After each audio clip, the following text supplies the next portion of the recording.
Jammikunta municipal chairman Mulugu Prashanth Dilip నేనే రాజు నేనే మంత్రిగా వివరిస్తున్నాడు. చైర్మన్ ములుగు ప్రశాంత్ నియంతలా వ్యవహరిస్తున్నారు. 6వ వార్డు కౌన్సిలర్ శ్రీపతి స్వర్ణలత నరేష్ తీవ్ర విమర్శలు. జమ్మికుంట పట్టణ విలేకరులందరికీ ముందుగా మా ధన్యవాదాలు తెలియజేస్తున్నామని జమ్మికుంట మున్సిపాలిటీ 6వ వార్డు కౌన్సిలర్ శ్రీపతి స్వర్ణలత నరేష్ అన్నారు.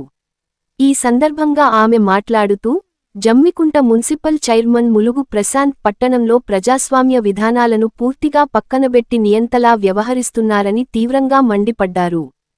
ప్రజల చేత ఎన్నుకోబడిన వార్డు కౌన్సిలర్లకు కనీస గౌరవం ఇవ్వకుండా, తన ప్రైవేటు వ్యక్తులను వెంటబెట్టుకొని మున్సిపాలిటీ వ్యవహారాలు నడిపించడం పూర్తిగా అప్రజాస్వామ్య చర్య అని ఆమె ఆరోపించారు.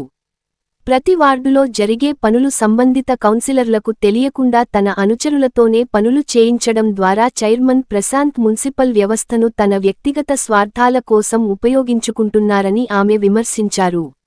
ముఖ్యంగా కాంగ్రెస్ పార్టీకి చెందిన కౌన్సిలర్లపై కక్షపూర్వకంగా వ్యవహరిస్తూ అవమానకరంగా ప్రవర్తిస్తున్నారని ఆవేదన వ్యక్తం చేశారు.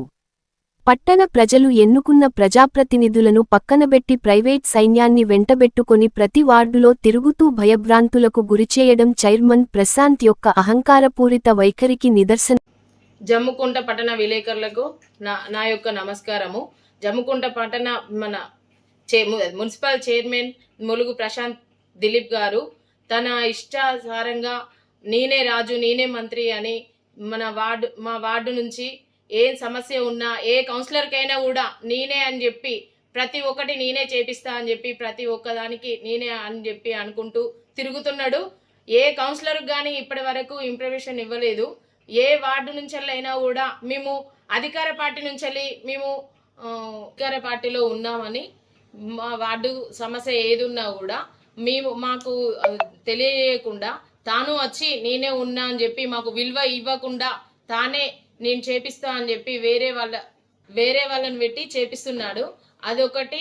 అయ్యా మీరు మంచి పదవిలో ఉన్నారు, ఈ కౌన్సిలర్లతోటి కక్ష సాధించి మీరు అలాంటి పదవులు మీరు చెడు పేరు తెచ్చుకోకుండా మీరు మంచి పేరు తెచ్చుకోవాలని మేము మీరు ఇలాంటి పనులు చేయకండి. మీరు ఇలాంటి కౌన్సిలర్ల మీద కక్షలు పెట్టుకొని మీరు మంచి పనులు చేసుకొని ప్రజలకు మీరు ఏం చేసి ఇకనైనా చైర్మన్ గారు కౌన్సిలర్లకు విలువ ఇవ్వండి, లేనిచో మేము అధికారుల దృష్టికి తీసుకెళ్తాం.